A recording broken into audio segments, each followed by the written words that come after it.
بسم اللہ الرحمن الرحیم، السلام علیکم۔ اس وقت بھارت پوری دنیا کی توجہ کا مرکز بنا ہوا ہے، لیکن یہ توجہ کسی فخریہ کارناموں کی وجہ سے نہیں ہے بلکہ وائرس کی تباہ کاریوں کی وجہ سے ہے۔ کرونا وائرس جس نے سپر پاور امریکہ اور پھر بھارت کی عزت کا جنازہ نکالا ہے، اس کی کوئی مثال نہیں ہے۔ دنیا کی سب سے زیادہ آبادی والے ملک چائنا نے جیسے وبا پہ کنٹرول کیا، اس نے پوری دنیا میں اپنا لوا منوایا، لیکن جب اس وائرس نے دنیا کے نام نہاد بادشاہوں یعنی مغربی ممالک کی طرف رخ کیا تو سب کی قابلیت کا پول کھول کے رکھ دیا۔ جس طرح امریکہ کا انفراسٹرکچر کرونا کے سامنے ایکسپوز ہوا، اس کی ماضی میں کوئی مثال نہیں ہے۔ اور اب بھارت جس طرح کرونا کے سامنے ڈھیر ہو گیا ہے، اس نے تو بھارت کے کھوکھلے دعووں کو بالکل زمین بوس کر کے رکھ دیا۔ جس طرح بھارت میں انسانیت اور انسان کی تذلیل ہو رہی ہے، اس کی مثال تو افریقی ممالک میں بھی نہیں مل رہی۔ آج سے ایک ہفتہ پہلے 50 مریض 2 دن میں دہلی کے ایک اسپتال میں آکسیجن کی کمی کی وجہ سے مر گئے، تو آج ایک ہفتے بعد بھی انڈیا کے دارالحکومت نئی دہلی میں بترا اسپتال میں آکسیجن کی قلت سے کرونا وائرس کے 8 مریض ہلاک ہوئے۔ دہلی حکام کا کہنا ہے کہ دہلی کو روزانہ کی بنیاد پہ 976 ٹن آکسیجن کی ضرورت ہے، لیکن ہمیں صرف 490 ٹن آکسیجن دی گئی اور گزشتہ روز ہمیں صرف 312 ٹن آکسیجن دی گئی۔ متعدد ہندوستانی ریاستوں میں ویکسین لگانے کی مہم شروع ہونے سے پہلے ہی بند ہو گئی ہے۔ حکام نے بتایا کہ ویکسین کی قلت کی وجہ سے فائنینشیل ہب ممبئی میں ٹیکے لگانے والے مراکز 3 دن تک بند رہیں گے، اور دہلی کے وزیر اعلیٰ اروند کیجریوال نے شہریوں پہ زور دیا ہے کہ مراکز میں نہ آئیں تاکہ امن و امان کا مسئلہ نہ پیدا ہو، کیونکہ ابھی تک ویکسین کی خوراک ہی نہیں پہنچی۔ کرناٹکا میں بنگلور کے ویکسین مرکز میں ریاست کے وزیر صحت نے کہا کہ اس کی ویکسینیشن مہم ہفتے سے شروع نہیں اب ہو سکتی۔ وزیر صاحب نے کہا کہ ریاستی حکومت کو کمپنی سے اس بارے میں کوئی اطلاع نہیں ملی کہ وہ ویکسین کب فراہم کریں گی۔ بھارت میں بہرحال آکسیجن کی قلت کے اگلے 15 روز تک ختم ہونے کی امید نہیں ہے۔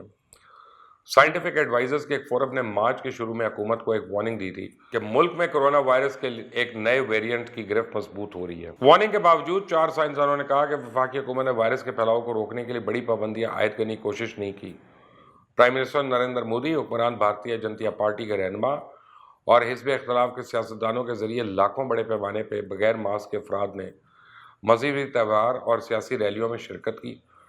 دسیوں ہزار کسانوں نے مودی کی زرعی پالیسی میں تبدیلی کے خلاف نئی دہلی کے کنارے پہ ڈیرے لگائے رکھے تھے۔ دنیا کا دوسرا سب سے زیادہ آبادی والا ملک اس وقت انفیکشن کی دوسری لہر سے لڑنے کی جدوجہد کر رہا ہے، جو پہلی لہر سے بہت زیادہ خوفناک ہے۔ مودی کے 2014 میں اقتدار سنبھالنے کے بعد یہ سب سے بڑا کرائسس ہے جس کا بھارت سامنا کرنا ہے۔ اب بھارت میں نئے کیسز 4 لاکھ سے زیادہ اور اموات 3,500 یومیہ سے زیادہ ہو گئی ہیں، جس کے بارے میں یہ کہا جا رہا ہے کہ یہ 10 سے 30 گنا کم رپورٹ ہو رہی ہیں۔ ہسپتالوں میں حادثات کا سلسلہ جاری ہے۔ دہلی کے بعد اب احمد آباد میں اسپتال میں آگ لگ جانے سے کرونا کے 16 مریض جاں بحق ہو گئے ہیں۔ لوگ ویکسین لگوانے کے لیے لمبی لمبی لائنز میں کھڑے ہیں، لیکن ریاستوں کے پاس لگانے کے لیے ویکسین ہی موجود نہیں ہے، جبکہ بھارت کو ویکسین بنانے کے حوالے سے فارمیسی آف دا ورلڈ کہا جا رہا تھا۔ کرن تھاپر، جو مشہور بھارتی ٹی وی ہوسٹ ہیں، وہ کہتے ہیں کہ کئی دہائیوں پہلے ہمیں یقین ہو گیا تھا کہ بھارت سپر پاور بن گیا، بنا نہیں تو بننے جا رہا ہے۔ دنیا کی سب سے بڑی جمہوریت، دنیا کی 6ٹھی بڑی اکانومی، 1.5 ارب لوگوں کی مضبوط مارکیٹ، آئی ٹی میں مہارت، unbeatable cricket team, Bollywood کا گھر، دنیا کے کامیاب ترین businessman, B J P, R S S, Narendra Modi, یہ سب کچھ ایک نہ نظر آنے والے وائرس نے اڑا کر رکھ دیا، اور ہر روز مودی کے جھوٹے دعووں سے پردہ اٹھ رہا ہے۔ لیکن بدقسمتی سے مودی اس آفت سے بھی موقع ڈھونڈنے کی کوشش کر رہا ہے، اور وہ ایک کوشش قوم کے لیے نہیں بلکہ اپنی ذاتی نمائش کے لیے ڈھونڈ رہا ہے۔ جنوری میں مودی نے دعویٰ کیا تھا کہ بھارت نے کرونا کو شکست دے دی، اور پھر اسی سال 21 فروری کو بی جے پی نے پارلیمنٹ میں ایک ریزولوشن پاس کی۔ یہ بات انتہائی فخر سے کہی جا سکتی ہے کہ بھارت نے قابل، سینسٹیو، کمیٹڈ اور ویژنری لیڈرشپ وزیر اعظم نریندر مودی کی سربراہی میں نہ صرف کرونا کو شکست دی بلکہ تمام شہریوں میں آتما نربھر بھارت یعنی سیلف ریلائنس، خود انحصاری کی روح پھونکی۔ پارٹی اپنے لیڈر کو اس بات پہ خراج تحسین پیش کر رہی تھی کہ اس نے بھارت کو دنیا میں وبا کے خلاف جنگ میں بطور فاتح متعارف کرایا، اور تو اور بھارت کے وزیر صحت جو خود ڈاکٹر ہے، مارچ میں 1 مہینہ پہلے نیا ٹچ دیتے ہوئے فرماتے ہیں کہ ہم بھارت میں کرونا کو شکست فاش کرنے اور اسے جڑ سے اکھاڑنے کے آخری مرحلے میں ہیں۔ اسی غلط اور حقائق کے برعکس غیر سائنسی اور احمقانہ اسٹوپڈ جذباتی رویے نے بھارت کو اس مقام تک پہنچا دیا۔ جس وقت کرونا کی دوسری لہر کا لاوا پک رہا تھا، اس وقت فتح کے احمقانہ دعوے کیے جا رہے تھے، اور اس سے آپ اندازہ لگا سکتے ہیں کہ بھارت کے لیڈر عوام کو بیوقوف بنانے میں پاکستانی لیڈروں سے بھی 4 ہاتھ آگے ہیں۔ یہاں تو اسپیشل فیسلٹیز پہلی لہر کے دوران بنائی گئی تھی، وہ بھی بند کر دی گئی ہیں۔ آکسیجن کے 162 پلانٹس کی اجازت دی گئی، لیکن 9 مہینے تک اس کے ٹینڈرز بھی نہیں آئے، اور اس میں صرف 32 پلانٹ لگے۔ اور آج صورتحال یہ ہے کہ بھارت نے نہ صرف اپنے انڈسٹری میں استعمال ہونے والی تمام آکسیجن روک دی ہے، بلکہ دنیا بھر میں سے جو آکسیجن فروخت کرنے کے لیے تیار ہے اسے 50,000 ٹن آکسیجن خریدی جا رہی ہے۔ بھارت دنیا میں سب سے زیادہ ویکسین بنانے اور ایکسپورٹ کرنے کا پرائیڈ لے رہا تھا۔ مودی نے ویکسین ڈپلومیسی شروع کر دی تھی، لیکن آج اس کے پاس اپنے شہریوں کو لگانے کے لیے ویکسین نہیں ہے۔ بھارت میں ممبئی میونسپل کارپوریشن سمیت کئی ریاستوں نے ویکسین لگانا روک دی ہے کیونکہ ان کے پاس ویکسین ہی نہیں ہے، اور 1 سال سے بھارت ویکسین بنا رہا ہے۔ اسے اس بات کا اندازہ لگانے میں کتنا وقت لگ رہا تھا کہ 1.25 ارب لوگوں میں سے اگر 75% کو بھی لگوانی ہے تو کتنی ڈوز کی ضرورت ہے، لیکن آج 18 سے 45 سال کے لوگوں کو لگانے کے لیے ویکسین موجود نہیں ہے، اور ویکسین کیمپین سٹارٹ کرنے سے پہلے ہی بند ہو گئی۔ اور جس طرح بھارت وبا کے سامنے بے بس ہو گیا، اس کا سپر پاور بننے اور کہلانے کا غرور بھی مودی نے خود ہی خاک پہ ملا دیا۔ کیا سپر پاور یا ترقی پذیر ممالک میں لوگ اس طرح بے بس ہوتے ہیں؟ اس طرح بنیادی ادویات کے لیے بلیک مارکیٹنگ ہو رہی ہوتی ہے؟ اس طرح تو غیر ترقی یافتہ تھرڈ ورلڈ ممالک میں بھی نہیں ہوتا۔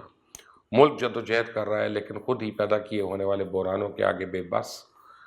بحران کو حل کرنے میں ناکام ہے۔ بستر اور آکسیجن کی کمی کی وجہ سے اسپتال مفلوج ہو چکے ہیں، مریض ایمبولینسز میں مر رہے ہیں، اور بعض اوقات سڑکوں پہ فرشوں اور کھلے میدانوں کو قبرستان میں تبدیل کر دیا گیا۔ اور جہاں کہیں بھی نظر آ رہی ہے، ہر طرف بے بس فریاد کرنے والے شہریوں کی پکاریں آ رہی ہیں، جن کی فریاد سننے کے لیے کوئی موجود نہیں ہے۔